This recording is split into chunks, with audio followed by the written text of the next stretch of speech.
दरियाए सिंध के पुरसकून पानियों के करीब एक छोटा सा गांव बसा था। वहां बाबा हामिद नामी एक दाना बुजुर्ग रहते थे, जिनके पास हिकमत की बहुत सी कहानियां थीं। एक दिन उन्होंने नौजवान और मेहनती किसान रहमत को एक पुरस्रार झील के बारे में बताया। बाबा हामिद ने कहा कि इस झील में एक जादुई सानहरी मछली रहती है जो दिल की मुरादें पूरी करती है।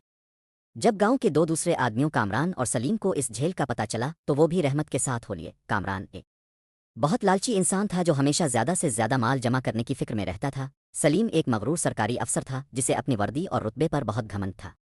वो दूसरों को हकीर समझता था। रवाना होने से पहले बाबा हामिद ने इन तीनों को अपने पास बुलाया। उन्होंने नसीहत की, याद रखना, वो झील तुम्हारे दिलों का आईना है।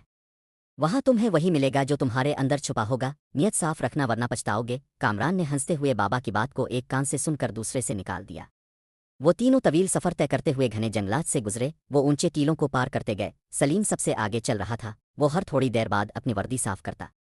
रहमत खामोशी से चल रहा था। वो रास्ते की खूबसूरती देखकर अल्लाह का शुक्र अदा कर रहा था। कामरान की नज़रें बस ज़मीन पर थीं, जैसे वो पहले ही सोना तलाश कर रहा हो। आखिरकार वो इस पुरस्रार झील तक पहुंच गए। वो झील पहाड़ों के बीच छपी हुई थी। झील का पानी इतना साफ था कि इसमें आसमान का अक्स दिखाई दे रहा था। अचानक पानी में हलचल हुई। एक बड़ी सानहरी मछली सतह पर नमूदार हुई। मछली का रंग खालिस सोने की तरह चमक रहा था।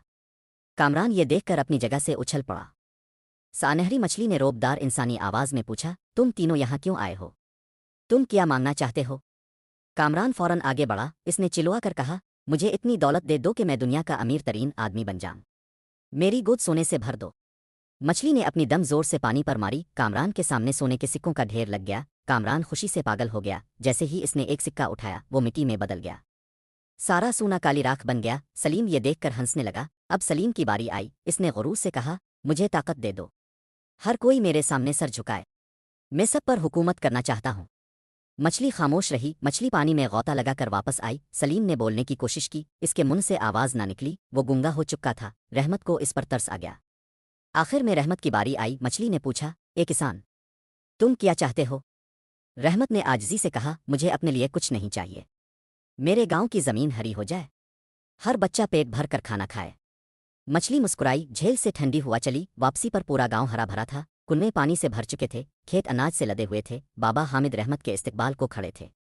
कामरान की लालच राख बन गई। सलीम का गुरूर इसे खामोश कर गया। रहमत की आजिज़ी ने गांव को जिंदगी दे दी। बाबा हामिद ने कहा, इंसान को वही मिलता है जिसकी वो नियत करता है। सानहरी मछली हमेशा के लिए गहराइयों में गायब हो गई। आपका एक लाइक और सब्सक्राइब मुझे मजीद बेहतर मवाद बनाने का हौसला देता है। ज़रूर सपोर्ट करें।